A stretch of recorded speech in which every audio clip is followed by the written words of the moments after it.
Hello and welcome to Burn It Down Media. My name is Christopher, and around these parts, I like to react to anything that gives you goosebumps, or anything that just makes you feel nostalgic or happy inside.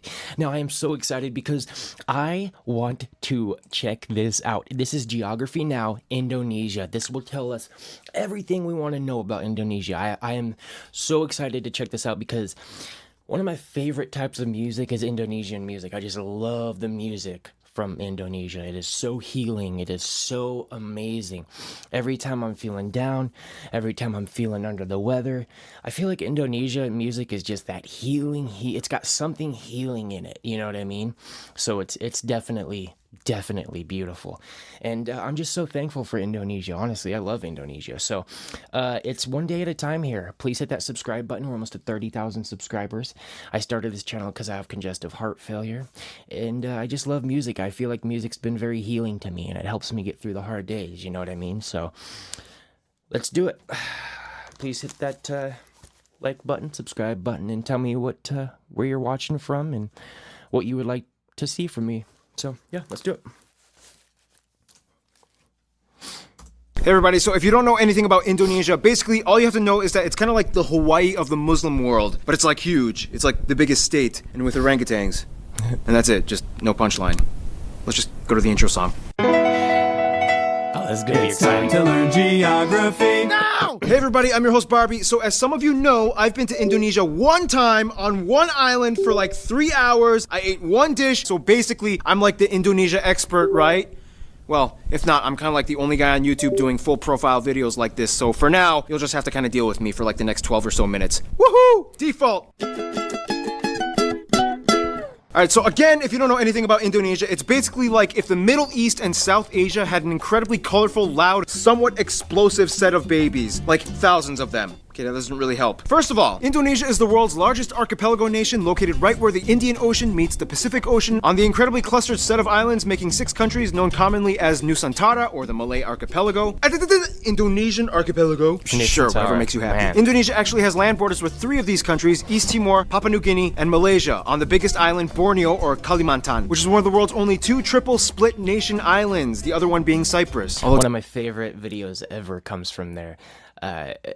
The Guardian of Nusantara is one of the from Alfie Rev is one of the most amazing 3-part series that I've ever seen in my life. Like, Technically, if you include the UN buffer zone, it's kind of like 4 entities, but the UN isn't a country, whatever, just watch the Cyprus episode. The country is divided into 34 provinces, 5 of which have special administrative statuses, with the capital and most populous city, Jakarta, located on Java, the world's most populous island with nearly half of the entire population of Indonesia in it. The largest cities after Jakarta are Surabaya and Bandung, both located on Java Island, and Medan, located on Sumatra. Jakarta Soekarno-Hatta International, Bali's Ngurah Rai International in Despansar, and Surabaya's Juanda International. Now here's where things get a little speculative. Today, there are still arguments claimed as to exactly how many islands Indonesia has. The National Coordinating Agency for Surveying and Mapping says Indonesia has about 13,500. The National Institute of Aeronautics and Space Agency says that it has about 18,300, whereas the Indonesian government claims about 17,500. But wherever the point is, there's a lot of them. Over 8,800 have names, and over 900 of them are permanently inhabited. You would think they are the country with the most islands, but surprisingly, Finland and Canada beat them. But a lot of their islands are kind of like boop-a-doop, little islands in the lakes, so does it really count?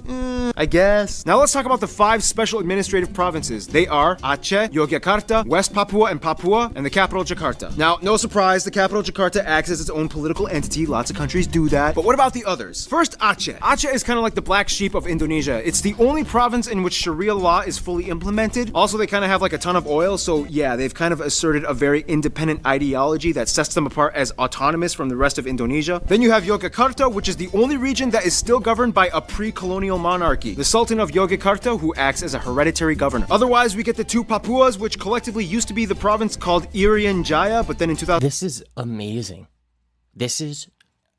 I am so happy that he did this video. This is like everything I wanted to know about. This is awesome. 2003, they got split into two. Basically, this is the place that has the least in common with the rest of Indonesia. It has a culture and background closer to their cousins across the border in Papua New Guinea. So then why is this part of Indonesia? Well, long story short, Indonesia was basically like, well, now that we have our full sovereignty, we get everything that the Dutch colonized. But the people of Papua were not too happy. So then Indonesia was like, all right, we'll give you a vote to stay or leave. However, we would strongly implore you to make the right decision. So they voted to stay in. A lot of people complained. There's still some current opposition, and to this day, the area has a relatively high level of autonomy, and the government kind of just leaves them alone except for when it comes to mining for resources. Oh, and the South Maluku area also kind of has like an independence dispute thing kind of going on, but the major opponents to the Indonesian government are primarily based in the Netherlands. Then you have the strange Riau Islands, which look like they should belong to Malaysia, but they don't, even though they have a strong Malay-derived culture. Then you have the Ambalat Sea Block, which has a ton of oil that both they and Malaysia argue over. So that essentially covers most of the administrative divisions of Indonesia. Some of the most notable spots of interest in Indonesia might include the National Monument and Museum, Royal Keraton Ngayogyakarta Palace, Ratu Boko, the Magelang and chicken-shaped churches, Borobudur, disputed to be the largest Buddhist temple in the world, Maimum Palace, the Taman Sari Underground Mosque, the Equator Monument, the Pura Ulun Danu Bratan Lake Temples. It is beautiful. Everything there is beautiful. Could you imagine?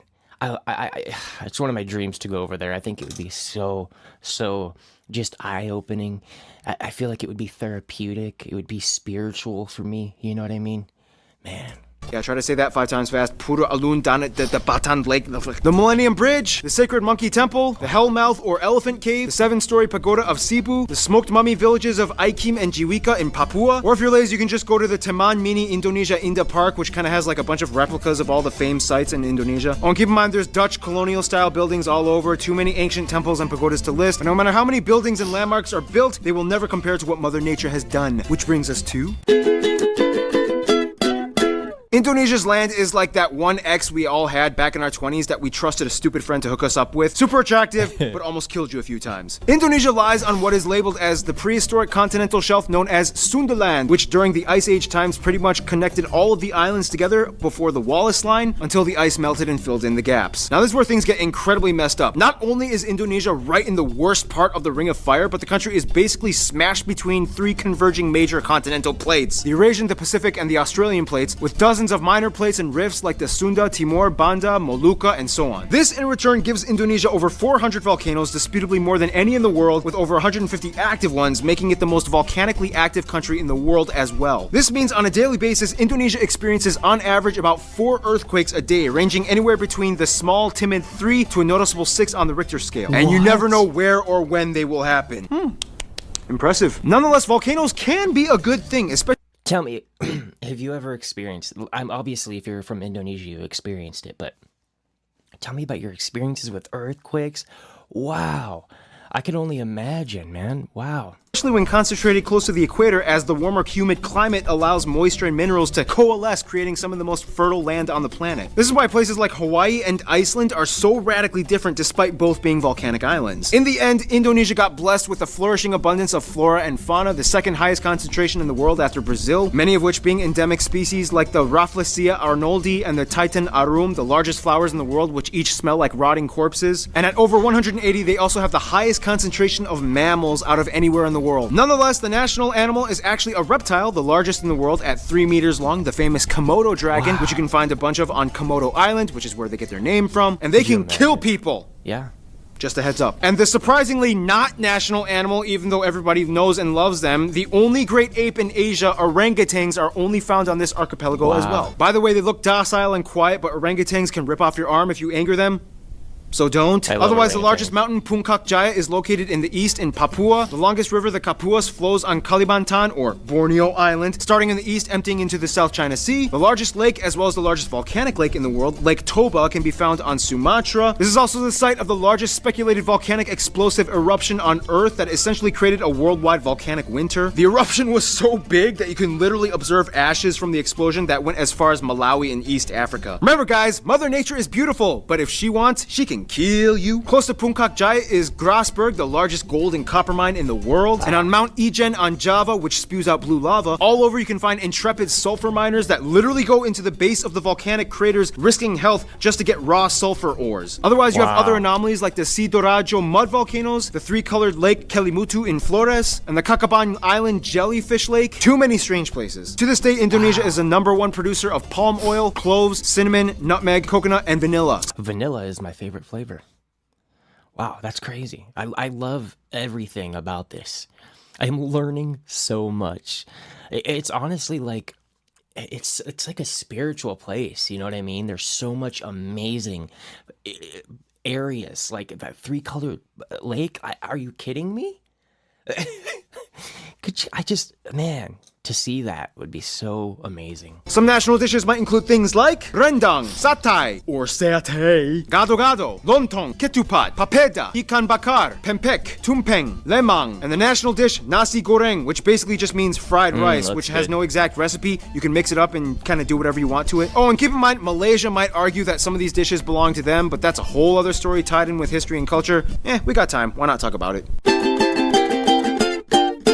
Now, there's a lot of curious mysteries when it comes to Indonesia's people, like how did they become predominantly Muslim, or what's the whole deal with them in Malaysia, or wait, this guy is considered an Indonesian? What? First of all, the country has about 263 million people, making it the 4th most populous country in the world, with the largest population of Muslims as well. Now, here's the thing. In a sense, yes, 95% of the population is considered native Indonesian, but that's an incredibly broad term considering that Indonesia has about 300 different ethno-linguistic groups split up across all the island regions of the country. If you look at a map with the actual ethnic group breakdown, it kind of looks something like this. Nonetheless, the two largest parent ethnic groups are the Javanese that make up about 40%, the Sundanese that make up about 15%. Otherwise, the rest of the population is primarily made up of smaller groups and tribes that have only around 2 to 3% each, like the Batak, the Sulawesi, the Balinese, Minangkabau, Betawi, Papuan, Dayak, and so on. Finally, about 5% are non-indigenous Indonesians like Chinese, Arabs, Indians, and even a few Europeans. They also use the Indonesian rupiah as their currency, they use the Type-C plug outlet, and they drive on the left side of the road. And here's where things get a little confusing. Culture and language. The one thing that kind of unites all Indonesians is that they share the national language Bahasa Indonesia, which means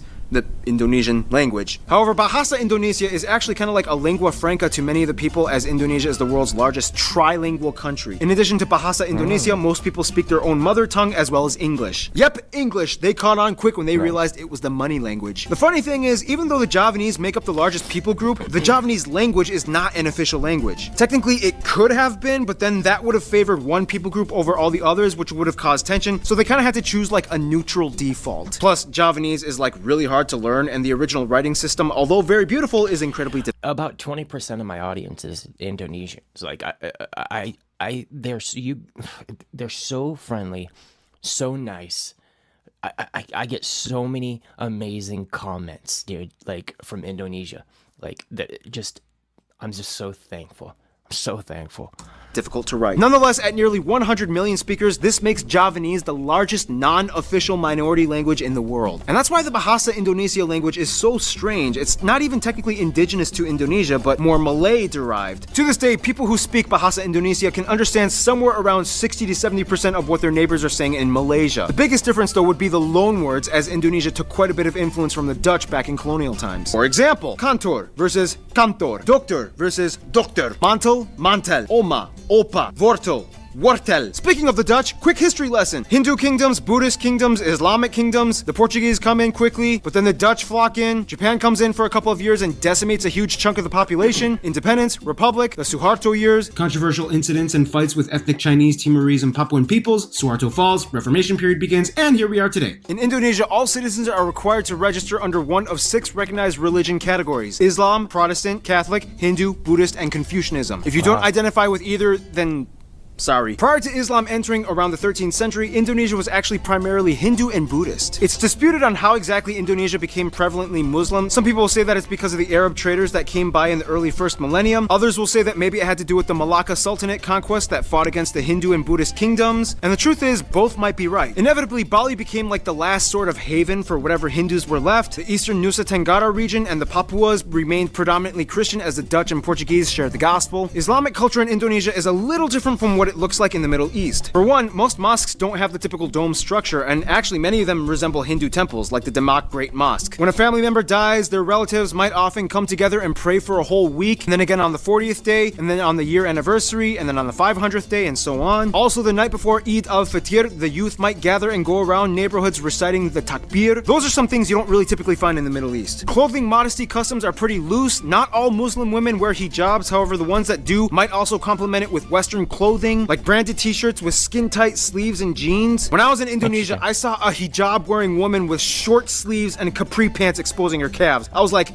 can they do that? Now, in terms of culture, again, it depends on where you are, and many indigenous peoples still follow ancient traditions. Everything from the Minangkabau candle dance to the gamelan players of Yogyakarta, Wayang Javanese shadow puppetry, Balinese festivals, Sumatran pencak silat martial art tournaments, Kenya motif paintings of the Kalimantan tribes, the deadly Pasola game played by Sumba peoples, Karabeng cow racing on Madura Island, the strange burial traditions of the Toraja people, and everywhere you can find those pointy longhouses. Otherwise, some notable people of Indonesian descent might include people like the first president Sukarno, Gada Maja, R.A. Kartini, B.J. Habibie, Iko Uwais, Yayan Ruhian, Sesep Arif Rahman, Agnes Monica, Iwan Fals, Anggun, Megawati Sukarno Putri, the Hartono brothers, and YouTubers Brian Emanuel and Raditya Dika. Now, it's so hard to cover Indonesia's culture because there's so many different people groups, each with their own cultures. It's insanely colorful and rich. I wish we could cover more, but we gotta move on to some diplomatics, shall we?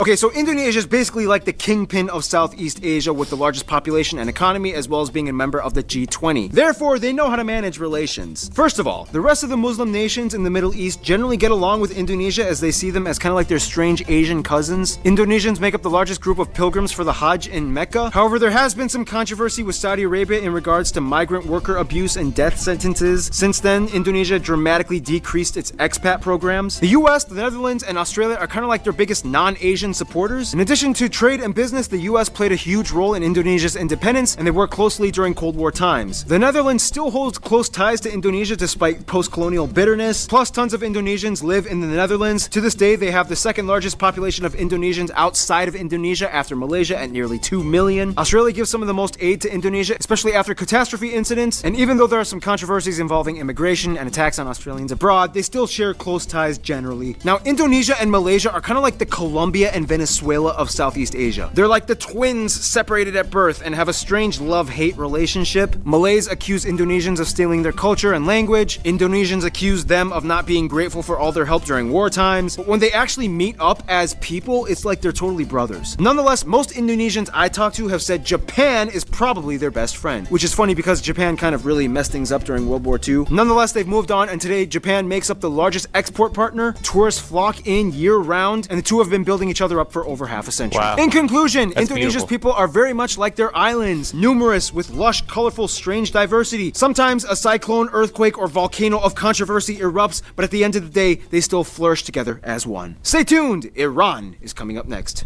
That was absolutely amazing. That was everything that I wanted.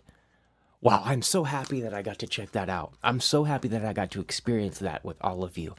Thank you for all the love and support. I'm so thankful for each and every one of you. I love Indonesian music. I'm so excited to continue the journey with that beautiful, beautiful music. So thank you, everybody. Please hit that subscribe button. Help us get to 30,000 subscribers. We're almost there.